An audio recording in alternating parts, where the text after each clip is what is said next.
حکم یہ ہے کہ نماز کی طرف جاؤ اسباب کی طرف جانے سے پہلے، اس لیے اس ارادے سے نہیں کہ پہلے نماز پڑھوں گا پھر سب اختیار کروں گا۔ اگر اتنا بھی ارادہ کر لیا پھر بھی ناکامی آئے گی، پھر بھی ناکامی آئے گی۔ کیوں آئے گی ناکامی؟ ناکامی اس لیے آئے گی کہ عمل اور سبب دونوں کو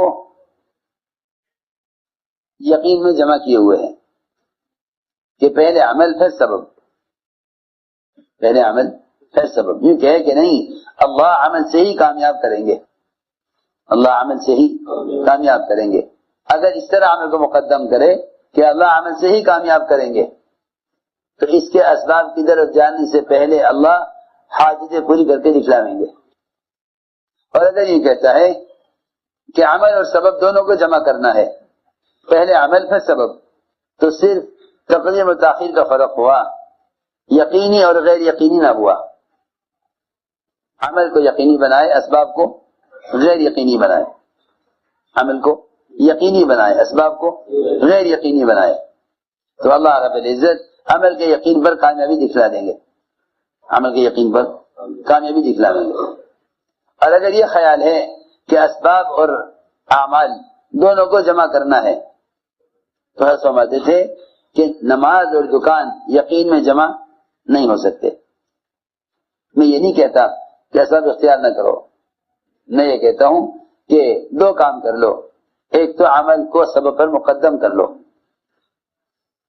عمل کو سبب پر مقدم کر لو، ایک تو عمل کو سبب پر مقدم کر لو، اور دوسری بات یہ ہے کہ اسباب کو اختیار کرو اسباب سے نا امید ہو کر،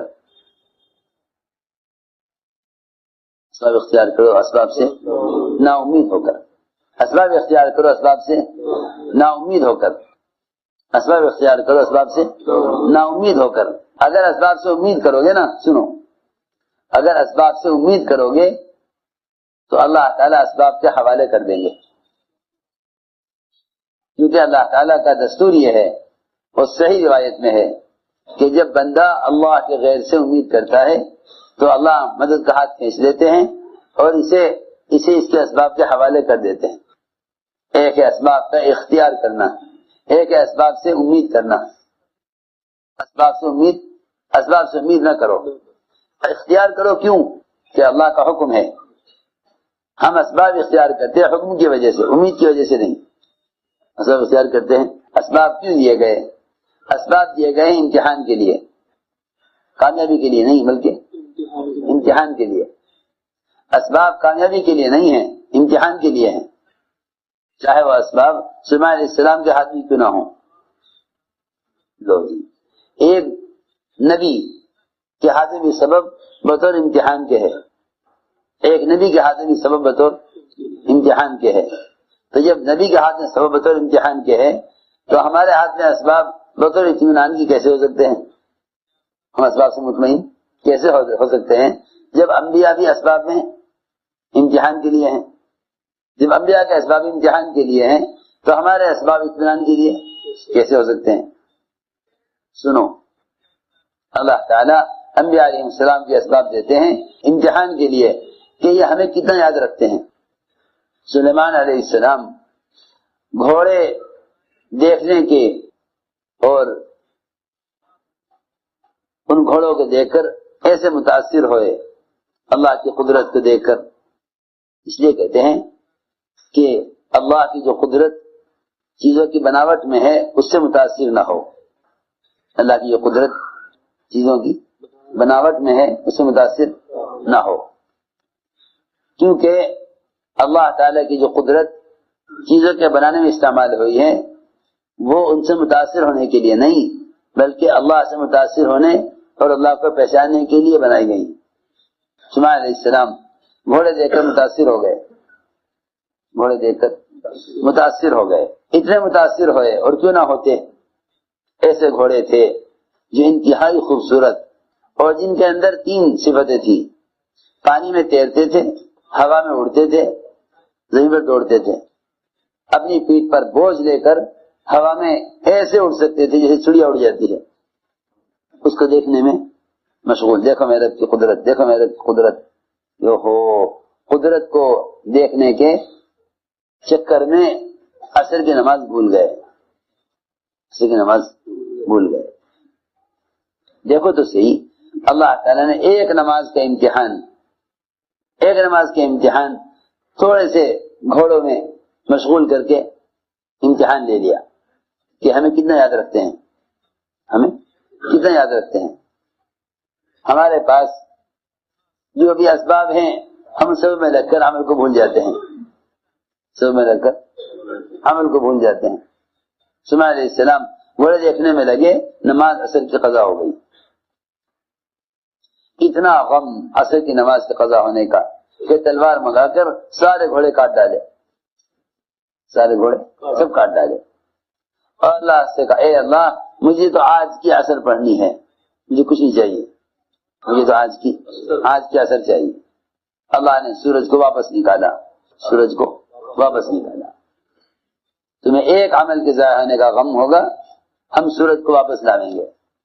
میں اس کو سمجھانا چاہتا تھا کہ کائنات کا نظام عبادات پر چلے گا، کائنات کا نظام کائنات پر نہیں چلے گا۔ یہ نہ کہا جائے گا کہ بھئی سورج ہے وہ تو غروب ہونا تھا، ہو گیا، یہ نہیں، ایسے تھوڑا ہی ہے۔ جنہیں اپنے عمل کے ضائع ہونے کی سچا غم ہوتا ہے، اللہ ان کے لیے نظام کائنات کو مسخر فرماتے ہیں۔ صحابی کو جیل میں نماز کا فکر ہے، جنابت کی حالت میں ہے، جیلر نے غسل کے لیے پانی دینے سے انکار کر دیا، اے اللہ مجھے تو نماز ادا کرنی ہے، میں 2 دن پیاس کو صبر کر لوں گا، 2 دن پانی نہیں پیوں گا، پینے کے پانی سے غسل کر لوں گا، لیکن 2 دن پانی نہ پیوں گا، صبر کر لوں گا پانی کو، نماز کو صبر نہیں کر سکتا۔ اللہ تعالیٰ نے بادل کو مسخر کیا، آسمان سے بادل اترا، جیل میں داخل ہوا، صحابی کو اوپر برسا، صحابی نے غسل کیا۔ میں اس لیے عرض کر رہا کہ نظام کائنات کائنات سے نہ چلے گا، بلکہ نظام کائنات خالق کائنات سے چلتا ہے، اور اس کو موافق کیا جاتا ہے دعوت عبادت کو جمع کرنے پر۔ تو میں عرض کر رہا تھا کہ ہم نے ضروریات کو جوڑا ہے اسباب سے، اگر اسباب میں کامیابی نہیں آتی تو پھر اس کے لیے اعمال کرتے ہیں، اس کے لیے اعمال کرتے ہیں۔ حالانکہ حضور اکرم صلی اللہ علیہ وسلم نے اپنے صحابہ کے یقین کو شکلوں سے اعمال کی طرف پھیرا اور عمل کو مقدم کرایا۔ ایک صحابی نے عرض کیا میں تجارت کے لیے بحرین جانا چاہتا ہوں، آپ نے فرمایا پہلے 2 رکعت نماز پڑھ لو، کرو تجارت، پہلے 2 رکعت نماز پڑھ لو۔ تو میں عرض کر رہا تھا کہ ہم نے دعاؤں کو جوڑا ہوا ہے اسباب کے ساتھ، یہ سبب اور دعا۔ اللہ نے دعاؤں کو جوڑا ہے عبادات کے ساتھ، عبادات کے ساتھ۔ ایاک نعبد و ایاک نستعین، اے اللہ ہم تیری عبادت کرتے ہیں، تجھ سے مدد لیتے ہیں۔ ہم نے جوڑا ہے دعاؤں کو اسباب کے ساتھ، یہ سبب اور دعا، حالانکہ ایسا نہیں ہے، بلکہ عمل اور دعا، عمل اور دعا، اللہ نے دونوں کو جوڑا ہے۔ ہم نے اسباب اور دعاؤں کو جوڑا ہے۔ لوگ کہتے بھی ہیں کہ اسباب اختیار کرو، اللہ سے دعا کرو، اور یہ کہتے ہیں کہ اسباب اختیار کرنا ہمارے ذمہ ہے اور کامیابی اللہ کے ہاتھ میں ہے۔ دیکھو تو صحیح، کتنی الٹی بات ہے کہ اسباب اختیار ہم کریں گے اور کامیاب اللہ کریں گے۔ اوہو، اسباب اختیار کر کے اللہ کی ذات سے ہونے کو تو مشرکین مکہ بھی کہا کرتے تھے کہ ہم اسباب اختیار کریں گے، کامیابی اللہ دیں گے۔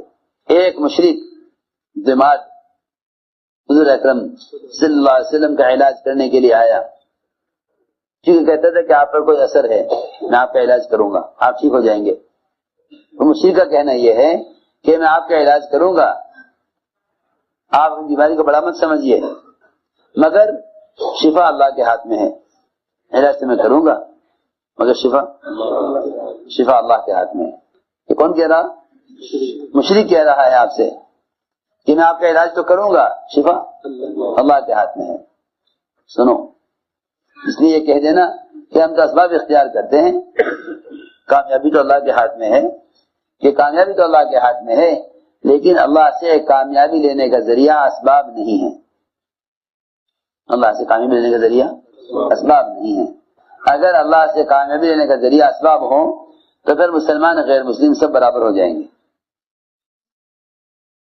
مسلمان غیر مسلم سب برابر ہو جائیں گے، سب برابر ہو جائیں گے. حالانکہ مسلمان غیر مسلم برابر نہیں ہو سکتے، مسلم غیر مسلم برابر نہیں ہو سکتے. دونوں کے لیے کامیابی کے ضابطے الگ الگ ہیں. مومن کے لیے کامیابی کا ضابطہ اللہ کے احکام، اس کا دین ہے. مشرک کے لیے کامیابی کا ضابطہ کائنات کے نقشے ہیں. دونوں میں الگ الگ راستے ہیں. دونوں مشرک اللہ کی ذات سے فائدہ اٹھائے گا کائنات کے راستے سے، مسلمان اللہ کی ذات سے فائدہ اٹھائے گا احکام کے راستے سے. اللہ دونوں کو دیں گے، لیکن مشرک کو دیں گے ناراض ہو کر، مومن کو دیں گے راضی ہو کر. تو میں نے عرض کیا کہ دعائیں عبادات کے ساتھ ہیں. اللہ تعالیٰ کو سبب بنا کر پیش نہیں کیا جاتا، بلکہ اللہ کو عمل بنا کر پیش کیا جاتا ہے. اللہ کو عمل بنا کر پیش کرو، سبب نہیں. ہم اللہ کو سبب بنا کر پیش کرتے ہیں. آپ دیکھیں گے عام طور سے کہ لوگ اسباب بناتے ہیں، پھر وہ اسباب اللہ کے سامنے پیش کرتے ہیں. اے اللہ یہ میری دکان ہے اور تو نفع دینے والا ہے. اے اللہ یہ میری دوا ہے اور تو شفا دینے والا ہے. سوچو تو صحیح، وہ اللہ جو قادر مطلق ہے اس کو کوئی سبب پیش کرنا اس کی قدرت کے انکار کرنا ہے. اللہ کو سبب پیش کرنا اس کی قدرت کا انکار کرنا ہے. اللہ کو سبب پیش کرنا اس کی قدرت کا انکار کرنا ہے. اللہ تعالیٰ کو عمل پیش کرو، اللہ کو عمل پیش کرو، وہ اپنی قدرت سے کامیاب کریں گے. سنو، 3 آدمی غار میں داخل ہوئے. 3 آدمی غار میں داخل ہوئے، چٹان سر کی، راستہ بند ہو گیا. ایسی چٹان جس کو بڑی سے بڑی طاقت سے ذریعہ ہٹایا نہیں جا سکتا. کیا کریں کہ موت کے سوا اور کوئی راستہ نہیں ہے. تینوں سر جوڑ کر بیٹھ گئے. اب کیا ہو سکتا ہے؟ کہ اب کیا ہوگا؟ یہاں سے نکلنے کا تو کوئی راستہ ہے نہیں. کہ موت کے لیے تیار ہو جاؤ. کہ نہیں، تم نے اپنی اپنی زندگی میں جو بھی عمل اللہ کی رضا کے لیے کیا ہے تم اللہ کے سامنے وہ عمل پیش کرو. اللہ کے سامنے اپنا اپنا عمل پیش کرو. سنو، اللہ کے سامنے اپنا عمل پیش کرو. جہاں کسی نے دعا نہ کی اے اللہ کسی فرشتے کو بھیج دے اس شیطان کو ہٹا دے، کیونکہ ملائکہ بھی اللہ کا غیر ہیں. عمل کی طاقت، عمل کی قوت فرشتے سے کہیں زیادہ ہے. عمل کی قوت فرشتے سے کہیں زیادہ ہے.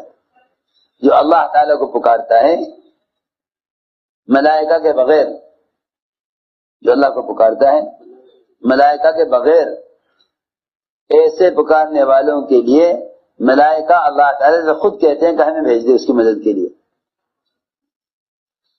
اس لیے اللہ کو سے مدد ملائکہ کے ذریعے نہیں مانگی جائے گی. اللہ سے مدد ملائکہ کے ذریعے سے نہیں لی جائے گی. اے اللہ تو فرشتے کے ذریعے مدد کر دے، یہ بھی اللہ تعالیٰ سے کہنا مناسب نہیں ہے.